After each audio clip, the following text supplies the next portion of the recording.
Feeling stuck or unfulfilled, wondering what's next, searching for more meaning in your work and life? You're not alone, and you're in the right place. This is Focus on Why, the podcast that turns reflection into action. I'm Amy Rowlandson, and each week I dive deep with guests who've chosen to live and work with purpose. Together we explore what drives them, shapes their decisions, and gives their life meaning. Through real stories and honest conversations, you'll discover how to gain clarity, make confident choices, and create a life that truly matters. Have a purpose, have a plan, focus on why. Before we dive in, do you need help creating a more purposeful way of life? Through one-to-one coaching, I can help you clarify your why and create a plan that aligns your values with your work. Book a free 30-minute discovery call with me today. The booking link is in the show notes. Today on Focus on Why, I am joined by Robert Paris. Robert, welcome. Welcome. I really appreciate being here, Amy.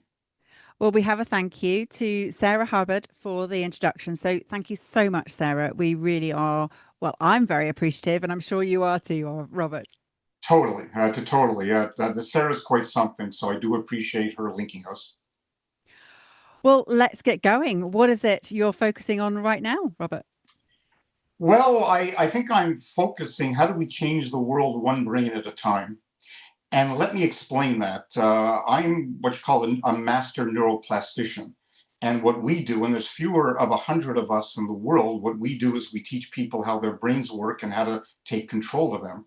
I was invited into this group almost 2 years ago as a result of my Renew coaching process, which is a 10-week coaching process. And it's really in three segments. And what the first segment is that we educate people how their brains work. We teach people how their brains are wired, because how our brains are wired reflect what we think and what we feel and how we project ourselves to the world. We then educate them basic concepts such as we're not in control of our brains. Our brains actually work against our best interests, in some cases a significant percentage of time. For a lot of people, particularly senior executives I work with who deny the emotional nature of the brain, we actually teach them that 95% of neural activity in the brain is actually emotional. So it's very important, this educational process, as a foundation for my second phase, which is visual storytelling. When we get people to tell their real stories through very evocative photos that I use. And there's three parts to that. Tell your childhood story before the age of 10, your teen story, if you will, or adolescent story, and then your adult story. And the most important of that is your childhood story, because that's where a lot of our subconscious messages that reside in our brain, that's where they're stored. So when we're 3, 4, 5, we may have had the most loving of parents, but maybe there were financial difficulties. Maybe they couldn't spend enough time with us going to soccer practice or football practice or whatever it is. Those are actually threats in the mind of a 3 or 4 or 5-year-old. So there's subconscious messages that the child receives, such as, I'm not good enough, or I'm not worthy of love. The world isn't fair. Unfortunately, these become subconsciously buried in our brains and carry into our adult lives. So it is critical that we get in touch with those stories so that we understand our true selves. Because as we know, we all walk around with mask and armor on and have a false image of ourselves. So what I'm trying to do with these sessions is get people in touch with who they really are. And once we do that, we make connections between these subconsciously embedded false messages and these self-defeating behaviors. And we go through a process where we literally reprogram their brains, which sounds kind of Frankensteinish, but it's really not. All we do is we have them write a self-affirming script about their lives, their professional, personal, community lives, etc. And we have them repeat them day after day, week after week, month after month. And we're developing brain wiring such that when they're in a trigger situation with a person or an event or a set of circumstances about to trigger them, we build now enough new brain wiring to take over from the old brain wiring so that they proceed in a way which is much more self-fulfilling and helpful to those around them as well. So I'm trying to get together with other like-minded people. How can we bring this messaging to the world? Because the world is very dark out there at the moment, and how can we make a difference one brain at a time? And given how significant this work is, Robert, why are there so few of these master neuroplasticians around? Yeah. There's a lot of people out there talking about the brain, and most don't know what they're talking about. So it's called the Institute of Organizational Neuroscience. They were founded a few years ago, and it was to vet people. So you have to prove in the vetting process that you understand the brain, that you've actually implemented programs, in my case, coaching, leadership, team development, and that you've transformed lives, that you've actually helped people change and transform as a result of your work. So those are very strict criteria. So there's not a lot of people that meet them, but there are more and more of us that are coming on board and bringing our message to the world. Yeah, and it's a incredible one in terms of what is possible when you can believe in a different belief in terms of what is then enabled, empowered within from these subconscious messages, which have essentially been holding yourself prisoner for all of this time, to then understanding that this limitation was very much a self-imposed one. Absolutely. And you mentioned a key word, belief. And here's what we know about our belief system. Most people think, well, if I just think positively, I'll be okay. That's kind of the Tony Robbins messaging, how he made tens of millions of dollars just, hey, think positively. And in essence, that's true, because if we think positively and surround ourselves with positive people, we literally wire our brains to be positive. But the opposite is true as well. And unfortunately, the brain it has been designed, we hypothesize, to focus on the negative for survival reasons. So many of us are walking around with this negative brain wiring that we reinforce every day. So we have to learn to think positively, but that's not enough. And the second part that we've learned as neuroplasticians is that, yes, it's okay to think positively. So let's go back to COVID. And I might be thinking, okay, like during COVID, I'm going to be fine. Everything's okay. But I have an inner story subconsciously buried that says, nah, I'm a loser. Nothing ever works out. So that message that I'm not in touch with will overpower the positivity message. So, in terms of our belief system, yes, think positively, but we must be in touch with our inner, real, authentic story to understand, so we can authentically believe that, yes, I am okay, I am good, I am enough as well. And those three areas of I am okay, I am good, I am enough, it's something as a coach, or their phrase as a coach, that I hear often. And I challenge the ability to measure each of them, because a lot of my coachees say, I'm not okay, I'm not good, I'm not enough. But what is it they're actually measuring to say those standalone phrases? Yeah, that becomes a great point. And I think the problem with a lot of coaching is that we don't coach long enough to rewire the brain. There's no behavior change unless the brain is rewired. And I hear this about a lot of my clients come to me after they visited psychologists or psychiatrists or like therapists that, yeah, I was with this psychologist for a few months and picked up some tools and everything is really, really okay, except I got a short term blip in how I feel, but then it's not sustainable because, again, his or her brain wasn't rewired. So, what I do in my Renew coaching process is that when I go through the entire process, then we spend months and months reinforcing the new messaging in the brain. And then it becomes up to the individual to say, hey, I was in a trigger situation. So, for example, I'm a CEO, I'm a bully in the boardroom or whatever. I was in that situation yesterday afternoon, but wow, the new brain wiring came on, prevented me from being a bully, and I proceeded in a way that was much more in accord with my principles, values, purpose, and that of the people around me. So it really is up to each individual to recognize, hey, my brain has been sufficiently rewired that I'm now reacting in more positive ways. And you mentioned there about being in accord with the principles, the values, and purpose, which is great. But also, what happens when you don't know what you're aligning yourself with? Yes, that's quite important, and I think that's a big part of my work and part of the education, the brain education as well.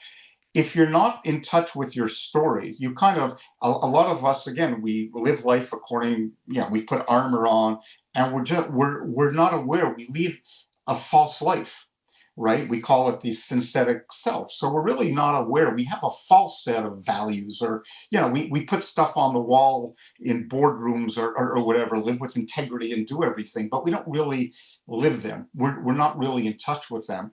And I think it's going through the process of understanding your story and who you are and what you really are, that you now, in that process, come to grips with, here's what I really value.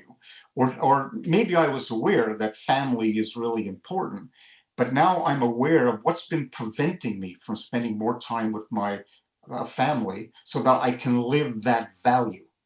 So I think it's again through the process of understanding our brains and our stories that we can define our real values and principles and purposes so that we can live life in a much more fulfilling way. I'm with you. I subscribe to everything you're sharing here, Robert. What was the catalyst for you to do a deep dive in this area? Pain, personal pain. And that probably gets into my why. I realized in my life, and in fact, my story, which is included, by the way, in my book, is that I had a wonderful dad, loved us, had two sisters, loved his entire family, but I was the only boy in the family. And my dad's perspective, and he's American military, was that finally I have a man. And he brought me up to be a man and robbed me of a lot of my the joy I had in my childhood. So I grew up having zero self-confidence. And when I got into my adolescent years, I was awkward socially. Even though I was gifted athletically, I was a nervous wreck before the game and often during the game. I just didn't enjoy my life. So I entered my adult years in a lot of pain, never having experienced joy in my life. And so it's that pain, and I'm like in my life journey. I was able to. I have just a wonderful wife and some friends who were able to tell me, "Hey, Robert, like at that party when you were being the class clown and everybody was laughing, you might think that that was funny, but in essence, they were looking at you like a jackass because you weren't being yourself." So I started getting that feedback, and that really got me into my work. And when I started learning about the brain, I started understanding how my brain was wired. I started getting in touch with my story and the pain that I lived through.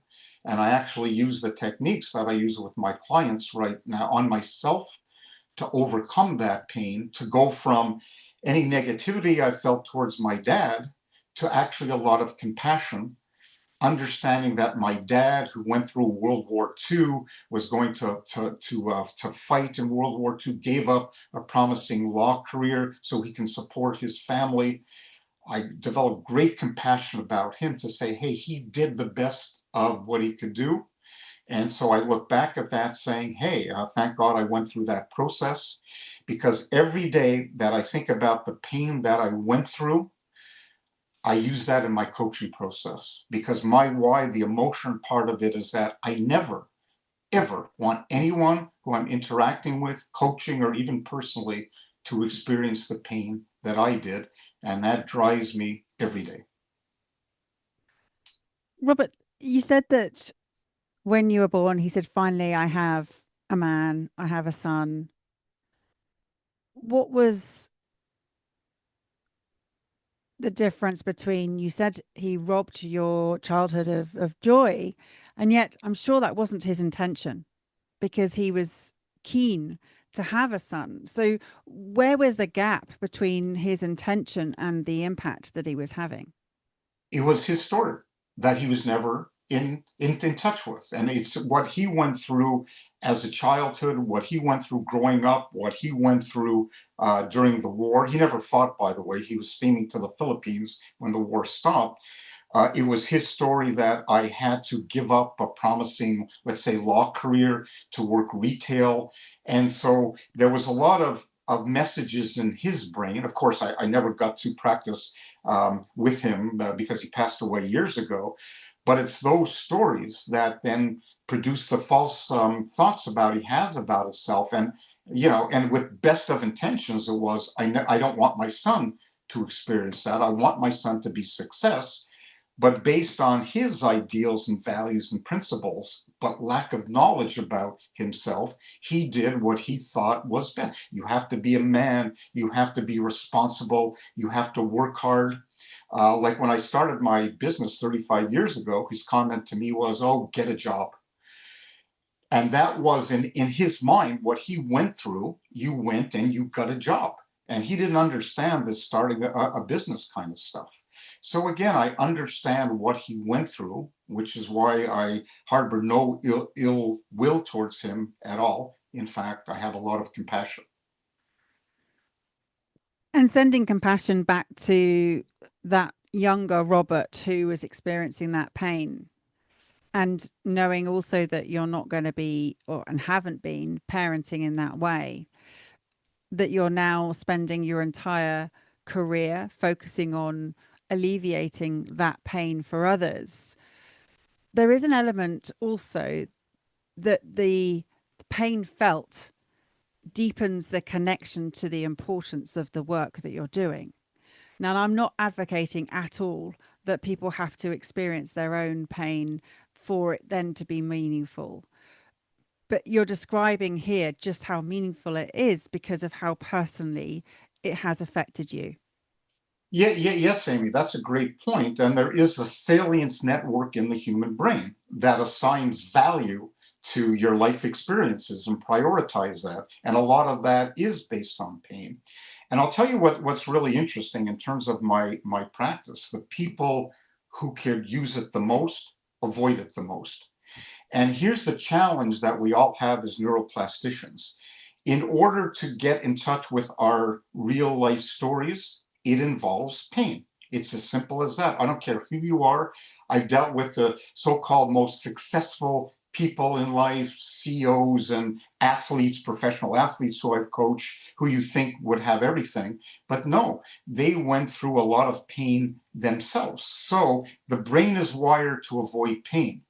So when I ask many of those individuals to go through my Renew coaching process, subconsciously their brain goes on high alert. It's literally stop. And so they basically create a false story. I'm okay. I'm okay with my life. And in fact, many of them do lead good lives, nice family lives, nice home, cars, material things, etc., etc.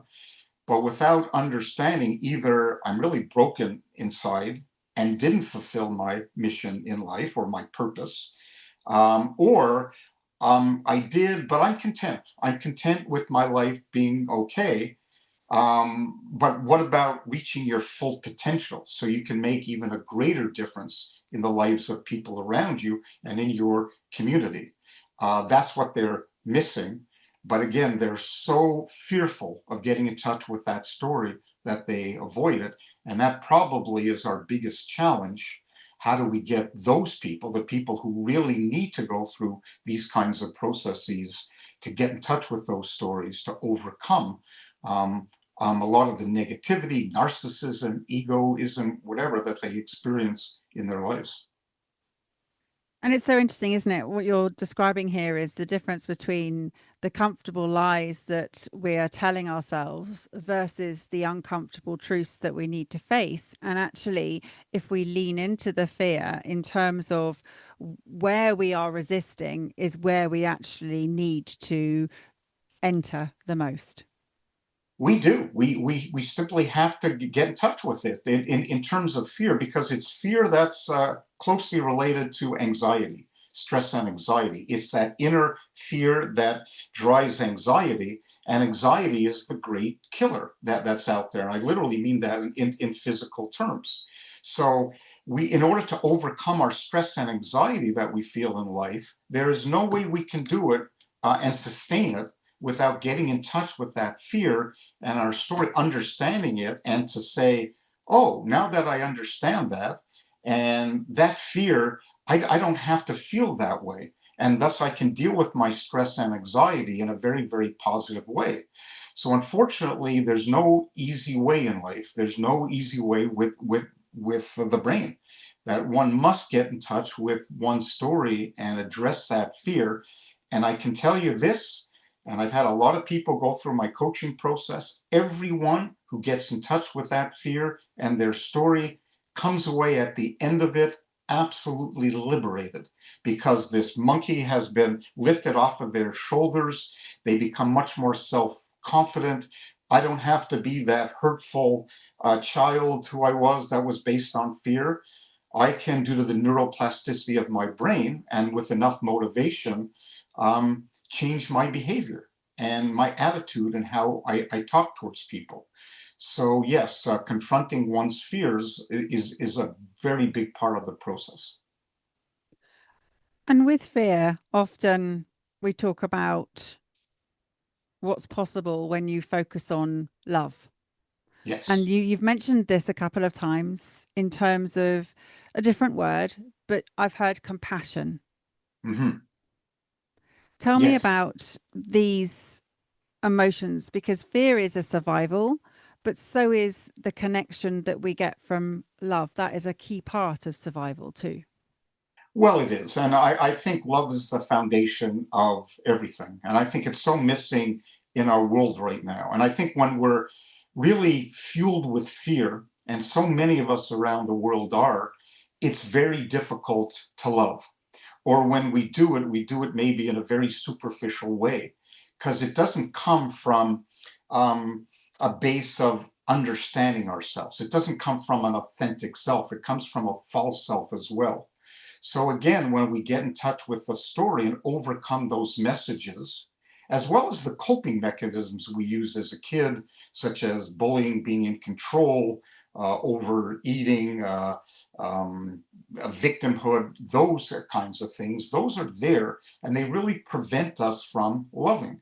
So when we overcome that and we reprogram our brains and we get in touch with our why and our purpose and who we really are and what our values are, we free ourselves to be able to truly love. But not just love other people, we have to start by loving ourselves. And that's difficult. And if we have all these false messages in our brain, it's impossible to love ourselves because we have so much doubt. So then when we remove those shackles and we love ourselves, we free ourselves to love other people around us. So yes, love is absolutely the foundation, but it's also work. We have to work at it to get there. I recently realized, Robert, that my favorite book, my favorite film, and the book I have also written myself has the same arc from imprisonment to liberation. And it's not the physical escape, it's this mental liberation that is the journey to go on. And my favorite book being The Count of Monte Cristo, my favorite book being The Shawshank Redemption, and then Focus on Ah, Why, which features my grandfather's story of his 5 years held as a prisoner of war. This arc that you've just described is literally the same. It is this journey of removing these imprisoned shackles, and it's not the physical escape necessarily, it is an absolute mental liberation we're talking about here.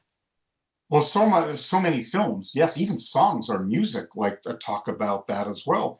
And maybe my favorite film of all time is The Wizard of Oz, right? Well, yeah, I Yeah. mentioned that in my book too, as does my grandfather. So Oh, yeah. but isn't that?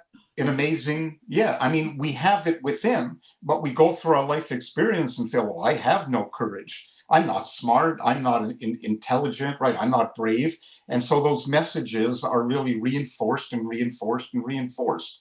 And then we go to the end of our life journey and we pull back the curtain, and there's this false wizard who's there just blabbing blah. And at the end of the day, it's about going home. And the message that, and that's what Dorothy says at the end of it, but going home isn't just going to your physical home, it's going to your own home, your own seat of what we talked about before, of love and connection and compassion. It's visiting that home as a means of being transported back to, hey, I can now live an authentic life. So I just love that movie. I've actually showed it at some of my leadership workshops, and it's just, in my mind, brilliant.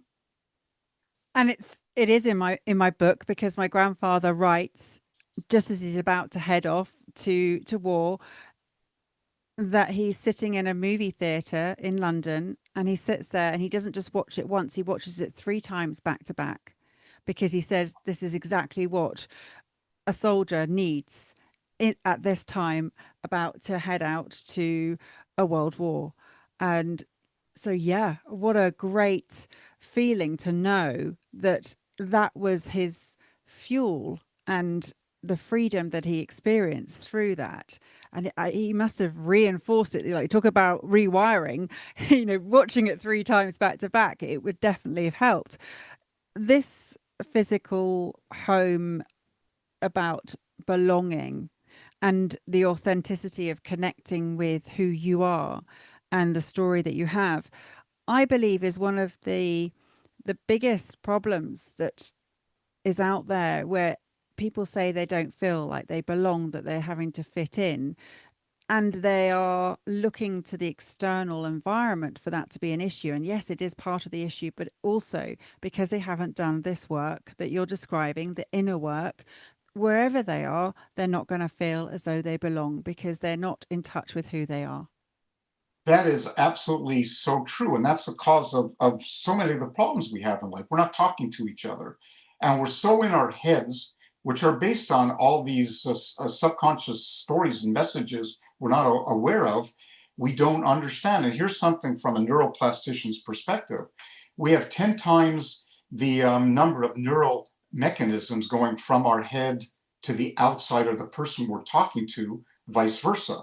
And that's a fancy way of saying we're in our own heads and we're not paying attention to the person in front of us, the events, and the circumstances that are out there. And I think, furthermore, not only are we not connecting with each other, but unfortunately, I think a major problem that we have is what's going on in social media, because we have an innate need to connect to each other. We have mirror neurons in our brains, literally, that connect us to each other. So we have this need to connect. But unfortunately, what too many of us, rather than getting out there and connecting with each other as human beings, they go online and they have, oh, I've got 3,000 Facebook friends and all of this stuff, and they feel really good. But we know that's, well, there might be some value in that. That's not really getting in touch with who you are and having real friends. Or even worse, we have people wanting to connect, people who are down and out in life. So they join these groups that have 50, 60,000 people who all have negative messaging of resentment. Let's get out there. Let's show the world. Let's even put guns in our hands and stuff. So we have such a strong desire to connect. We connect with that group, and then we start doing really negative things. So I think social media is a big problem in all of this. But you're absolutely right. We must connect with ourselves first before we really truly are able to connect with the rest of the world. One of the things that I'm hearing from you, Robert, is this need for connection. You also mentioned that we can be affected by the social media, being whipped into a frenzy.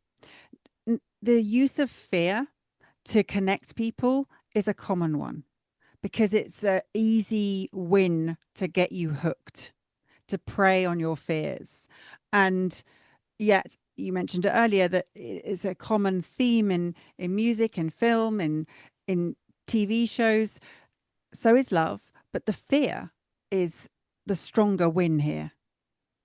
Yes, it is. When you take a look at modern politics around the world, right? It really is based on preying off of people's basic fears. Because you're right, that is the easy win. You can immediately relate to that fear, and oh, here's a leader who's talking about, I'm going to relate to this person who's going to change the world, change my circumstances, but I'm being hooked in due to fear.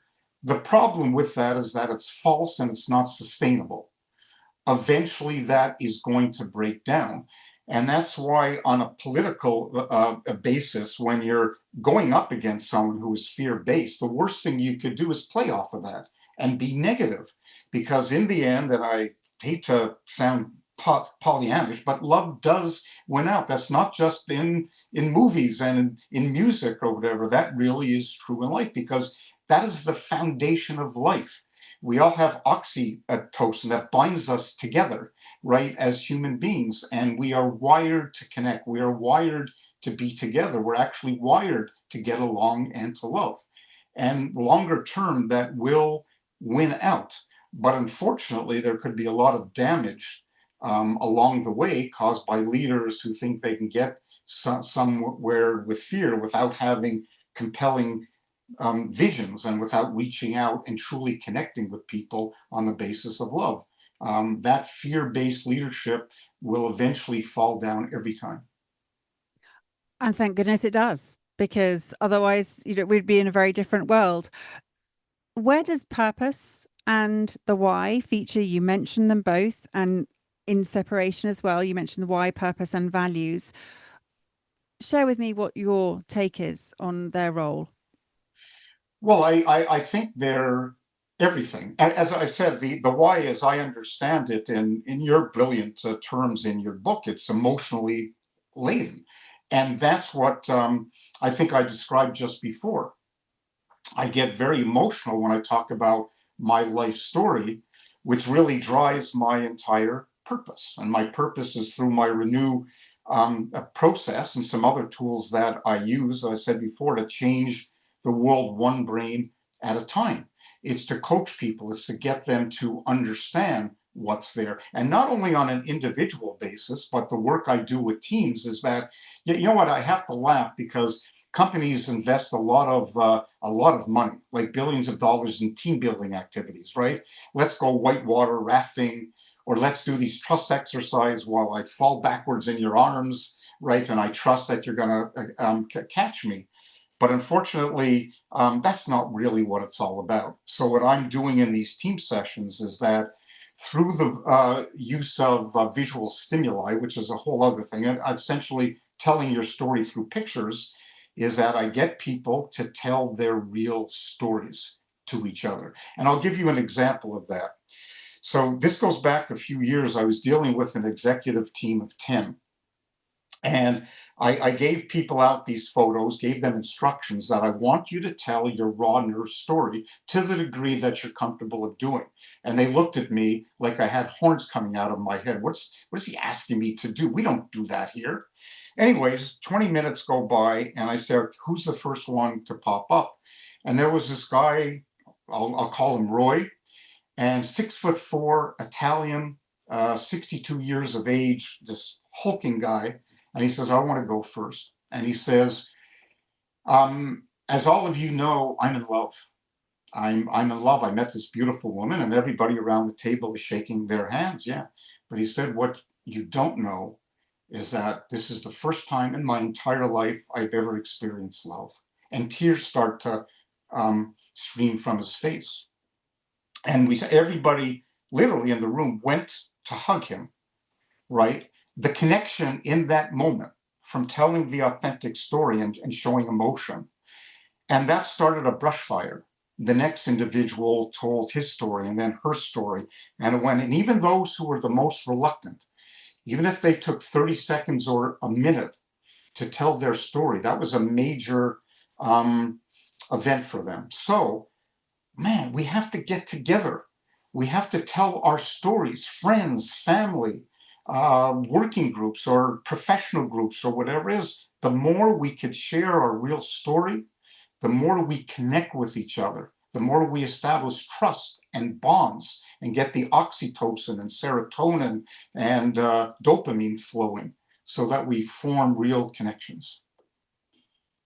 And there seems to be a paradox here that you were sharing earlier that the brain is wired for survival, and we reinforce that every day. In terms of this level of vulnerability that actually connects us, is what our brain has prevented us from doing. 100%. And that's why it makes it so difficult for people to tell their real story, because the brain is about survival. And to be vulnerable, you would think from a survival perspective, is not a good strategy, right? So, yes, and again, I was sharing this before, but we tend to avoid that. Our brains are going, no, no, no. For survival reasons, you don't want to tell your story because people are really going to come after you. And a lot of that, again, is reinforced by these stories and false messages and coping mechanisms that we have in our brain. So it is extremely difficult to get people to talk to each other. But as I said before, one on one, when we tell our stories and learn about each other, it lifts this weight off our shoulders. When we get together with groups of people and we end up sharing our story and connecting as human beings, I get the same feedback. This is the most powerful team building experience I've ever been. And oh, by the way, why not do this with our families? How many of us really get together with our kids or parents or grandparents and sit around and just talk to each other and tell our stories? Do our kids understand our stories and what we went through? And vice versa. Do we understand what's in our kids' brains and what's going on there? So, can we set an environment, a family culture, where we can truly tell our stories to each other? Because I've done that with my family. And when that happens, the closeness as a result of that is really quite something. So, we must tell our real stories to each other. And these real stories that you're mentioning in terms of the workplace, the familial paradigm that we have, the educational, the cultural, there's so many different layers here that we have built on over the years. And as you said, those formative childhood imprinting ages of those subconscious messages that are getting layered upon layer of all of these different beliefs that are external predominantly because we're just absorbing everything. And then here we are now, sort of unpacking, unraveling, understanding what actually constitutes an individual and who we are. This is such a key part of the purpose journey that I also take people through. But from your perspective, Robert, this transformation that you are helping through your renew work that you've mentioned, the renew coaching work, this framework that you have that is so powerful, so key. Yes, it's can be translated in any environment, but I'm also hearing that it can start at any age. In fact, start sooner. This is something, if you're a parent with young children, these formative years are going to be so key that you won't have to do that in decades' time, so much unraveling. Well, that is so true. And there has to be almost a transformation in society in terms of how we parent as well. Because you're absolutely right. We don't want our kids going into adulthood with all these false messages and coping mechanisms that are going to lead them astray from their whys and purposes and missions that they have in life as well. So we owe it to ourselves as parents to understand that what we say, what the environment around that impacts our kids. We have to be really careful, and we have to set an environment based on trust, where we listen to our kids, we listen to the fears that they have, that we acknowledge them, and that we set around them. I'm going to listen to you. I'm going to empathize with you. I'm going to set the key word here: psychological safety. an environment of psychological safety so that when you go out into the world, you have positive messaging, you have a positive view of yourself and of other people. That is going to set the kids up for success in life. But and I've been asked many times, can you do your work even starting in high schools and stuff? We have to get this into our education system because it so impacts us later on in life. And maybe that's part of the quest. How do we get this? Get our teachers, get parents, and people who are in a position to influence to get this all started earlier on in our kids' life so that when they come into adulthood, they're far better off for themselves and for the people around them. Something I heard a long time ago was that children spell love time, in terms of the time that we invest in them. And what I'm hearing here is this is the best use of time that I can see, feel, hear possible because of what can be invested and the amount of time in the future that is not being spent on the unraveling, but is being spent on what really matters. And that is absolutely to change the world one brain at a time. Because then look what can happen as a result of that time being spent in much more productive ways. Well, yeah, I couldn't agree more. It's all about time management. We are so on the go. We go from meeting to meeting, right? Day after week, month, year after year. We're on the go. We don't take breaks. We're under stress, and our kids pick up on that. So forget about not communicating. It's just the stress that we bring into the house that they do pick up on. But yes, so we have to manage our time. We have to make it, if your value is truly family, then make it your value and act on it. Act on it. So put time into your calendar. That's as important to you as doing anything else in your professional life. That I am going to devote time every day, okay, to my family, to my kids, to set an environment to set them up in life that it's an environment of love and trust and compassion that will set them up for success in life. We have to make a conscientious effort to do that every day of our lives. So yes, time is extremely relevant. I remember reading around this topic and then sharing with my children when they were in their teens a while ago now that I was available to them when they came home for them just to come in. I'd cleared my diary. I was always there. They can come in and they can share whatever they need. And that was there. There was, a good 2-3 hours, whatever they needed. And I remember my daughter, the first time I said it to her, she said, "Oh, I haven't got time to just talk all of that stuff through." Oh my goodness, how much did they both use that? When they actually put that into practice, when they understood and recognized that I was committed, that I didn't have anything else there and it was available. And my absolutely did that work. So yeah, I hear you. Wonderful. That's really great. And I like my daughter, who's grown up now, but tell you a very interesting story. And we try to, of course, take time, spend time, the appropriate values in life. And she went through the terrible teens, right?